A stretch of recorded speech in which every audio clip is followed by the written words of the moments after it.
네, 우리 지역의 든든한 일꾼을 뽑는 제7회 전국 동시지방선거가 바로 어제 열렸습니다. 네. 우리 지역을 대변하는 장을 뽑는 날인 만큼 많은 유권자분들께서 소중한 한 표 행사해 주셨는데요. 그 결과 많은 선출자들이 탄생됐는데요. 네. 오늘은 그 가운데 당선 소감도 듣고요. 이 대구 교육의 미래에 대해서 한번 이야기를 들어보고자 한 분 모셨습니다. 네, 대구교육감 강은희 당선인 모셨습니다. 어서 오세요. 안녕하십니까? 네, 반갑습니다. 예. 강은희 교육감 당선인입니다. 오늘 하루 길지 않은 시간 아주 바쁘게 보내셨을 것 같습니다. 예, 오늘 하루가 굉장히 길었던 것 같습니다. 예. 예. 먼저 당선 소감부터 한 말씀 주시죠.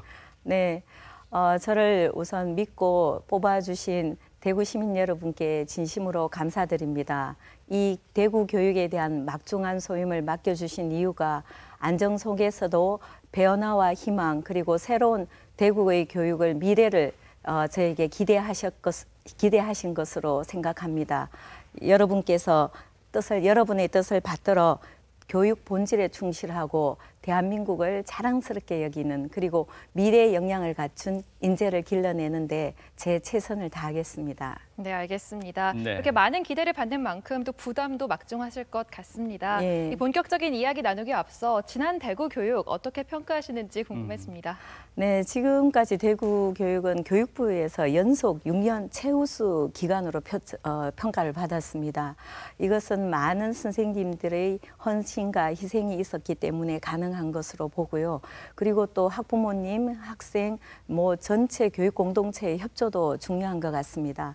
앞으로는 우리 교육에 이걸 바탕으로 해서 좀 더 자율성과 교권을 좀 더 보장하는 그런 시스템이 도입된다면 많이 좋아질 수 있다고 기대하고 있습니다. 네. 자, 오늘 당선증을 받은 이 당선인께요. 대구 교육의 핵심 사안에 대해서 한번 또 이야기를 들어보고자 합니다. 일단은 그 대구 교육의 핵심 이슈들을 우리 송민서 리포터가 먼저 정리를 해봤습니다. 네, 이번 교육감 선거에서 중요하게 다뤄졌던 내용들 중에서요. 가장 중요하게 이슈가 됐던 두 가지 주제에 대해서 한번 집중적으로 살펴보려고 합니다. 네. 먼저 앞으로 우리 대구시 교육청이 교육 방향이 어느 방향으로 흘러갈지에 대해서 한번 이야기를 나눠보겠고요. 두 번째는 초중고 무상급식에 대한 찬반 논란도 함께 이야기를 해보겠습니다. 먼저 학생들의 생생한 수업 현장을 저희 제작진이 찾아가 봤습니다. 함께 가보겠습니다. 대구의 한 공립 여자중학교. 역사 수업이 한창 진행 중인 교실의 모습인데요. 수업에 집중하는 학생과 교사가 멀티미디어를 활용한 토론식 수업을 진행하고 있었습니다. 학생들은 학교 생활에 대해 어떻게 생각하고 있을까요? 우선 수학여행을 이제 친구들과 좋은 밤 보내기 위해서 1박 2일로 했으면 좋겠고 학원이 너무 많아서 학원은 좀 끊었으면 좋겠어요. 학원 몇 군데 나가요? 4-5 군데. 중학교까지만 해도 애들한테 이렇게 토론식 수업이 가능한데 이건 고등학교를 가니까 고등학교예요. 교과서가 없어요. 문제만 풀고 앉아있더라는 거예요. 학교에 그 많은 들여갖고 학교라는 공간을 유지하고 교사라는 그 세금은 그걸 다 유지하는데 그것도 있고 학원도 있어서 이중의 부담을 우리들이 실질적으로 지고 있는 거잖아요. 저는 이걸 새로운 교육감은 반드시 점검을 해야 된다고 생각해요. 20여 년 가까이 교직 생활에 몸담아온 차경호 교사. 그의 고충은 해가 갈수록 늘고 있다고 합니다. 일단 학교 선생님들이 수업에 집중할 수 있도록 해달라.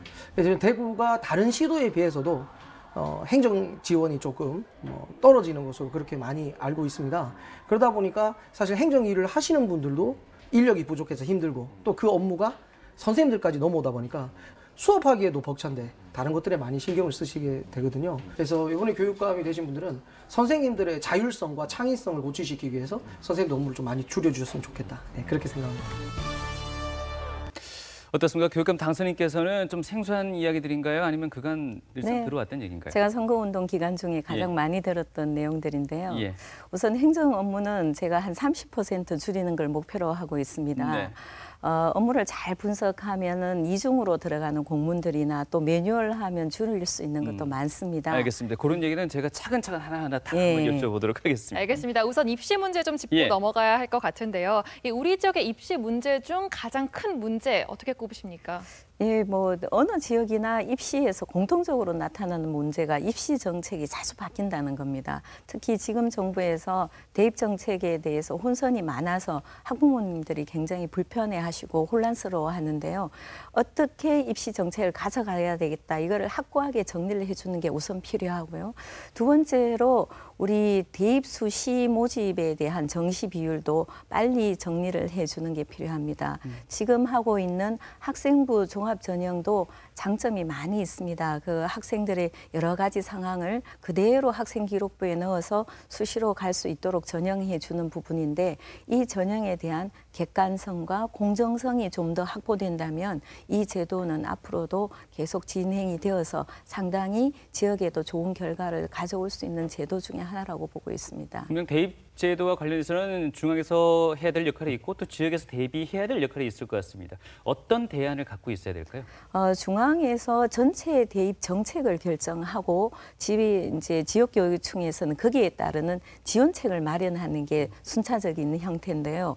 지금 우리가 대세를 이루는 게 대학 수시 전형인데 좀 전에 말씀드렸던 것처럼 수시 전형에서 학부모들이 가장 신뢰하지 못하는 게 이 학생부 전형이 객관적이고 공정하냐 이런 문제가 가장 큽니다. 그 부분에 대해서 중앙정부에서 가이드라인을 재반 점검을 해주는 게 필요하고요.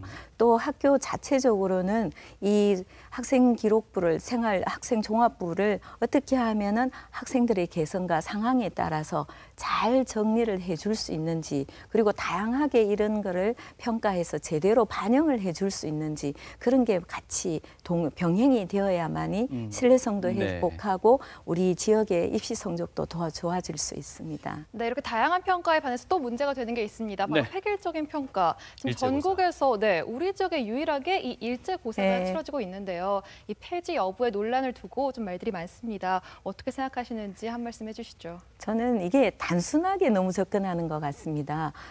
정말 폐지해버리면 아이들은 굉장히 자유로울 것 같은데 또 그렇지도 않습니다. 시험을 치는 평가를 하는 가장 중요한 거는 우리 아이들의 학습 상태가 어떤지를 알려주고 측정하는 거거든요. 그래서 평가를 폐지하는 다른 이제 지역의 교육청에도 보면은 세부적인 평가를 대해서 선생님들이 굉장히 고생을 하시고 평가 문제를 개별로 만들어야 되기 때문에 힘들다고 또 하소연하는 부분도 있고 전체의 평가에 대해서 제대로 볼 수가 없으니까 학력이 어느 정도, 학습 목표가 어느 정도 달성됐는지 모르는 또 단점도 있습니다. 그래서 정말 준비가 잘 되어 있으면 서서히 평가 폐지하는 것도 필요하지만 그 전부터 도대체 아이들의 상황, 학습 능력을 어떻게 평가할 수 있는지 도구를 먼저 개발하는 게 중요하다고 보겠습니다. 아마 그 도구로 말씀하시는 게 그 공약상에도 나와 있었던 것 같습니다. 창의 융합 교육, 아이비 교육 과정 등이 있었는데 이건 어떤 내용입니까?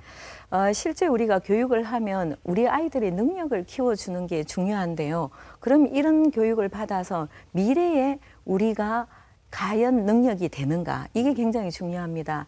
그래서 우리가 미래에는 사라질 직업도 많은데요. 이 교육을 받아서 내가 미래의 직업에 스스로 개척할 수 있고 그다음 창의적으로 사고를 할 수 있어서 새로운 걸 만들 수 있는 능력이 있느냐. 그거를 키워주는 게 미래의 역량이라고 보고 있습니다. 가장 중요하다고 보고 있죠. 네, 반면 교사들이 겪는 어려움도 있습니다. 이 과도한 행정 업무로 인해서 막상 수업 준비에는 소홀할 수 있다 이런 우려가 있는데요. 어떤 식으로 해야 교사들의 부담을 덜어줄 수 있을지요? 제가 실제로 조사를 해보니까 한 중학교에 들어가는 공문의 수가 15,000건 정도 됩니다. 이런 게 중복도 있고 매년 같은 시기에 반복되는 공문도 많이 있습니다. 이런 걸 시스템하고 매뉴얼화하면은 상당수 줄일 수도 있고 교육청에서 또 혹은 교육부에서 일괄적으로 검토되지 않고 그냥 보내는 상시적으로 보내는 이런 공문들을 잘 검토해서 조정한다면 한 30%는 줄여드릴 수 있다고 보고 있습니다. 이런 부분이 줄여드리면은 선생님들이 실제 교육 자체에 투입할 수 있는 많은 시간을 확보할 수 있을 것으로 기대합니다. 네, 자 오늘 집중 취재 시간 대구시 교육감 당선인 통해서 여러 가지 대구 지역의 교육책에 대해서 이야기 나누고 있는데요. 일단 다음으로 나누고자 하는 얘기가 있는데 화면부터 먼저 보고 얘기를 이어가야 되겠습니다. 고3 학생을 대상으로 예체능 교육을 하는 학교가 있다고 하는데 어떤 학교인지 만나보시죠. 고3 학생들이 자신의 적성을 찾아 맞춤형 교육을 받을 수 있는 대구 예담학교를 찾았습니다. 이곳은 예술적 재능을 지닌 일반계고 학생들이 마음껏 자신의 꿈을 펼칠 수 있도록 분야별 전문 교육을 제공하고 있는 곳이죠. 여기는 일단 오면은 저희가 전공을 한 대학에 일단 졸업을 하신 선생님들이 저희 담임을 맡고 계시거나 아니면 실기 선생님이 항상 학교에 계시기 때문에 뭐 언제든지 항상 상담을 받을 수 있고 항상 좋은 조언도 받고 있습니다. 그저 책상에 앉아서 하는 공부가 아닌 몸소 배우며 실전을 익히는 교육과정. 덕분에 학생들은 자신의 꿈에 한 발짝 더 다가설 수 있게 됐습니다. 일반 개교에서는 예체능 학생들을 조금 소외하는 감이 없지 않아 있는데 예담학교는 그런 학생들을 지지해 주니까 실기에 좀 도움이 많이 되는 것 같습니다. 학기 초에 선발된 학생들을 대상으로 해서 집중 진로 상담을 실시하고 그리고 실시되어진 상담 자료를 분석해서 각 대학별로 입시 요강에 맞춰서 맞춤형 실기 지도를 실시하고 있습니다. 전국 최초로 만들어진 우리 대구 예담학교가 이런 모델이 전국 각 시도에서 만들어져서 모든 학생들이 자기가 하고 싶은 그런 교육 활동을 할 수 있도록 이런 학교 많이 만들어졌으면 좋겠습니다. 예담학교에서는 이렇게 일반계 고등학생을 대상으로 맞춤형 진로 교육을 하고 있습니다. 네. 정말 예술을 전공하는 친구들에게는 더할 나위 없이 좋을 기회일 것 같죠. 당연하죠. 이렇듯 자율성을 가지고 좀 더 특성화된 교육을 하고 또 받고자 하는 그런 취지에서 설립된 게 바로 또 자율형 사립고등학교라고 할 수 있는데요. 이 자사고가 또 최근 논란이 되고 있습니다. 우리 당선인께서는 자사고 이거 존치에 대해서 어떻게 생각하시나요?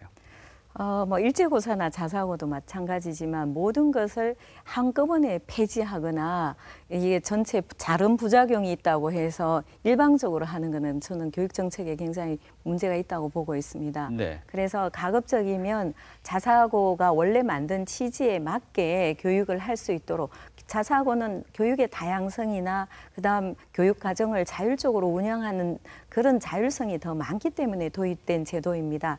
그런 제도가 원래의 취지에 맞게 도입되고 실행이 되고 있는지 살펴보고 지원해 주는 게 우선되어야 되고요.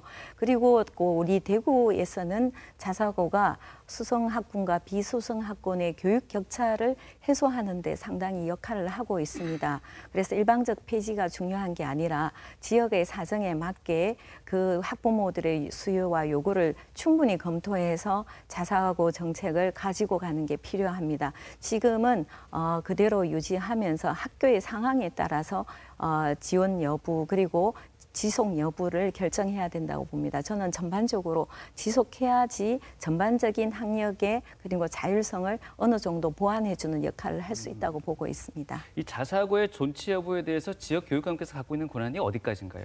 자사고를 폐지할 수 있는 권한이 있습니다. 다만 교육부 장관의 동의를 받아야 되기 때문에 예. 양쪽이 서로 동의가 되어야지 실질적으로 폐지할 수 있습니다. 네.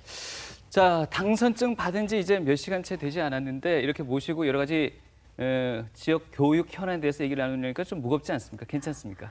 뭐 다른 알겠습니다. 얘기도 괜찮습니다만. 한 가지 네. 더 얘기를 나눠보고 싶은데요. 네. 이 무상급식 얘기도 저희가 또 빠뜨릴 수 없는 것 같은데 이 무상급식에 관한 내용도 화면부터 먼저 만나보시겠습니다. 오전 수업을 마치고 하루 중 학생들이 가장 기다리는 점심시간이 됐습니다. 학생들의 배를 든든히 채워줄 음식들로 가득히 채워진 식판. 학생 모두가 즐거운 점심시간이지만 급식에 대한 학부모의 마음은 그리 편하지만은 않습니다. 다른 아이들한테 자기가 처한 상황이 드러날까 봐 굉장히 두려워하고 있다는 이런 점이 제일 엄마들이 좀 걱정하는 부분이에요. 그래서 무상급식이면 학부모들은 단호합니다. 그냥 똑같이 무상급식으로 가는 게 맞다. 급식도 교육이라면은 아이들에게 안전한 먹거리에 대한 교육을 기본으로 해서 좀 더 집밥 같은 급식의 내용물로 좀 바뀌었으면 하는 바람이 있습니다. 네, 이렇게 무상급식에 대한 학부모들의 이야기, 또 학생들의 이야기 들어봤는데요. 이 대구 경북에서는 무상급식 실시 비율이 전국에서 가장 낮은 수준으로 알려져 있습니다. 지금 현재 실시 현황 어떤지 송민서 리포터가 준비했습니다. 네, 제가 옆에 있는 그래프를 보면서 한번 말씀을 드리도록 하겠습니다. 그래프 한번 살펴보시면요. 세종시를 한번 보겠습니다. 88.4%로 전국 1위를 지금 하고 있습니다.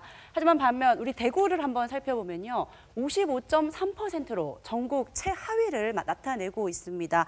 이렇기 때문에 우리 지역의 학부모와 학생들은요. 한 목소리를 내면서 무상급식을 의무화하라고 지금 큰 소리를 내고 있는 상황입니다. 네, 자 보셨다시피 우리 대구 지역은 초등학교는 무상급식인데 이제 중고등학교가 선택적으로 이루어지고 있고요. 지난 교육감 시대에는 재원의 어떤 부족을 효율적인 배분에 있어서 어렵다는 측면을 많이 부각시켰던 것 같습니다. 신임 당선인께서는 어떻게 생각하시는지? 네, 무상급식은 지금 뭐 전국적으로 많이 시행이 되고 있는데 그 재원의 배분에서 무상 부분을 늘리게 되면 교육 정책에 아까처럼 예담학교나 이런 정책이 투입되는 비용이 줄어들 수 있는 염려는 있습니다. 하지만 제가 여러 시간을 통해 여러 고민 중에 중학교 무상급식까지는 임기 중에 완성하려고 합니다. 특히 지자체와 같이 협력해서 중학교 무상급식이 100% 이루어지면 전체 무상급식률이 70% 이상 높아질 수 있다고 보고 있습니다. 그와 더불어 아이들의 급식의 질도 함께 개선하는 노력을 지속적으로 해서 우리 아이들에게 건강한 밥상 그리고 좀 편하게 급식을 받을 수 있는 환경을 만들어 가겠습니다. 네. 네, 우선 밥상의 질 개선에 대한 이야기도 한 말씀 듣고 가볼까요? 이 무상급식 실시하는 거 좋지만 이제 질과 양 이것도 좀 고려를 해야 된다고 들었습니다. 네. 네.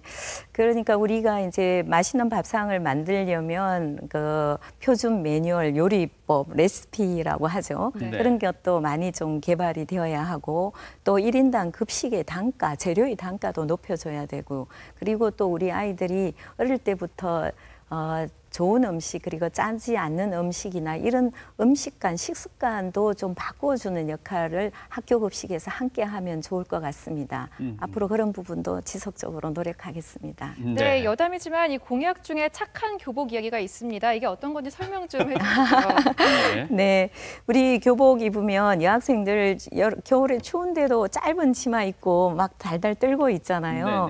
여름에 더운데도 이 소재가 울 소재가 들어가 있는 것도 있고 그래서 소재부터 기능에까지 그리고 편의성까지도 좀 한창 뛰어노는 아이들 그리고 활동성이 강한 아이들에게 필요한 형태로 교복을 바꾸는 게 그래서 가격도 저렴해서 제가 착한 교복으로 이름을 지었습니다. 활동은 편하게 가격은 낮추고 그 아이들에게 또 모양새 이쁜 그런 교복을 한번 제공해 보고자 합니다. 네. 여러분 같이 기대해 주십시오. 네. 자, 이제 어느덧 또 정리해야 될 시간이 된 것 같은데요. 선거운동 기간에 참 많은 정보를 통해서 접했습니다. 교사로서의 삶도 사셨고요. 정치인으로의 삶도 사셨고요. 또 그 가운데는 기업가로의 삶도 사셨습니다. 어떻게 이제 마지막 다시금 교육감으로 돌아왔는데 어떻게 이해하면 좋을까요? 제가 교직을 떠날 때 이런 결심을 했었습니다. 언젠가는 상황이 되면 다시 교직으로 가서 꼭 정식 교사가 아니더라도 아이들하고 보내는 시간을 가졌으면 좋겠다. 강의도 좋고 상담도 좋고 그간의 경험을 모두 살려서 봉사할 수 있었으면 좋겠다. 이런 소망을 늘 갖고 있었는데요. 이번 교육감이 당선이 되어서 다시 제가 하고 싶은 일로 돌아오게 되어서 정말 개인적으로도 굉장히 기쁘게 생각합니다. 네. 여러분들의 기대에 어긋나지 않게 제 소명을 다하겠습니다. 뭐 좀 중복된 질문일 것도 같습니다만 이 질문을 마지막으로 드릴게요. 대구의 교육 수준, 열정 전국 최고라 해도 뭐 문제 없을 정도인데요. 그만큼 우리 학생들 또 학부모들에게 신임 교육감 이런 역할을 해보겠다라고 마지막으로 말씀을 주신다면요. 예, 교육은 우리가 미래를 밝히는 가장 중요한 도구이기도 합니다. 하지만 교육의 변화는 점진적으로 이루어져야 됩니다. 생산시설을 바꾸듯이 한꺼번에 싹 바꿔서 우리 마음에 들게 하기가 참 어려운 부분입니다. 우리가 사랑으로 기다리고 사랑으로 기다릴 수 있고 아이들의 얘기들을 들어줄 수 있는 게 저는 가장 중요합니다. 있습니다. 그와 더불어 교육 당국의 정책도 교육 공동체의 효율성을 높이고 또 마음을 얻을 수 있도록 또 선생님의 교권을 보호하면서 선생님의 교권을 보호하면 아이들도 존중받을 수 있습니다. 이러한 환경이 될 수 있도록 제가 최선을 다하고 시민 여러분께서도 기다림으로 또 애정으로 지켜봐 주시면 제 소명을 다하겠습니다. 네, 알겠습니다. 이 대구가 또 교육수도 1번지 아니겠습니까? 네. 이 슬로건에 알맞게 밝은 대구 교육의 현장 기대해 보겠습니다. 네, 오늘 집중 취재 시간 여기서 마무리하겠습니다. 네, 대구시... 함께 오신 강은희 당선인 수고 많으셨고요. 감사합니다. 송민서리부터